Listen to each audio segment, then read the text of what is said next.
Bi nêzîkbûyîna meha Remezanê re li bazarên Diyarbekirê amadekarî jî dest pê kirine. Mecî li bazarên Diyarbekirê rewşa wan amadekariyan pirsî. Dikandar û welatî tînin ziman ku amadekariya meha Remezanê pêwîstî ye. Lê hêza kirîn û firotinê her diçe kêmtir dibe.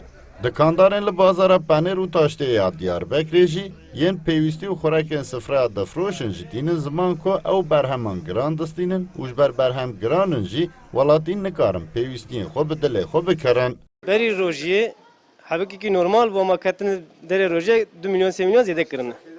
Satışa me vê hefteyê çok şükür baş idareyî. Yalnız vira ya tamir bû ya da xerab bû tişkî nû ve çêkira daha temiz dibû daha baş dibû. Ez îro penêr 5 milyon jî bifroşe ez xwegiyê xwe milyona xwe mim ez 10 milyona bifroşe ez xwegiyê xwe milyona xwe mim. Ya eleqa me jê tune yani li gorî erzaq adinê xwarin adinê her şi bawe bû penêr bihane wî. Eşya zem dibe ro müşteri etti eşya dikirin vakti din dikirin eşya zêde vakti bikirin ijme diqeydin dibin hın zêde dikin destê me tişkîtine em dî fena maş xwe dikirin fabrika dixwazin em tênin difroşin vakti wisa bu madî durum olarak düşük e berê müşteri datin torbe dikirin îro tê 5 kilo dikirin 5 kilo yağ dikirin 5 kilo şeker dikirin gerekirse dinkî tiştatini karab bikire. Dikandarên ji Diyarbekirê balê dikşînin ku rêze marketên mezin ji ber dikarin berheman erzantir bifroşin, bazara wan qelstir dibe û ew jî jê neyînî bandoran dibînin. Welatiyên ku ji bo amadekariyan derketbûn bazaran jî ji bo Kurdistan 24 rewş û gazincên xwe û hanîn ziman. Vallahi fiyat vay torak dibe 20, rozi dibe 5. Artık idin vay uymuş ya bun, rojiya Ramazan'ı hat. Meguem tederek birin şkaş paşi vada. Tişti ağır ne xwarin, rûn û torakê ne evde be'cilînin. Ku em şka bixwin pê niyeta Ramazanê bînin. Lêrê wan gelekî xweşxuya yanî me jê tam kir pir xweş bû tema wê temîz paqij yanî xweş e. Fiyat bihane.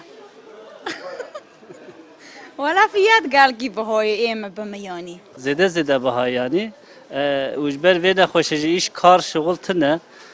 Yani insan ki ne şغل نکا بخوجی yani belki gelki bahanet yani hamet şula bahavuyu o yani çi bejim yani kes dest nave bir işi herkes ki bu iş serbest herkes ki gor fiyatledik yani kesi gitti be wala le be pası be çma fiyat ul kesi bahavuyu çi kes le ne yaparsa والله روش قد نباشه يعني مجبور رمضان مقوام حاضرية بكن yalnız عن جيبه مرض الشوتينا اما مجبوري ام غير حاضرية بكن قام تشاوبك امجي مجبورنا مال قلبالغ ما قلت مير يك 10 كيلو بقرن فقط ما تنفر ما 5 كيلو قرد duruma vay.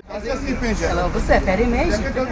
Li bazaran bihabûn pêk ve jî gazincên dikandar û welatiyan hene. Lê ji aliyê din de jî bi kêm û zêdeyî amadekariya meha Remezanê berdewam e. Remezana îsal li gel wê rewşa ku hatiye diyarkirin dê bi bandorên pandemiyê jî derbas bibe. Sıddık Eren, Kurdistan 24, Diyarbakır.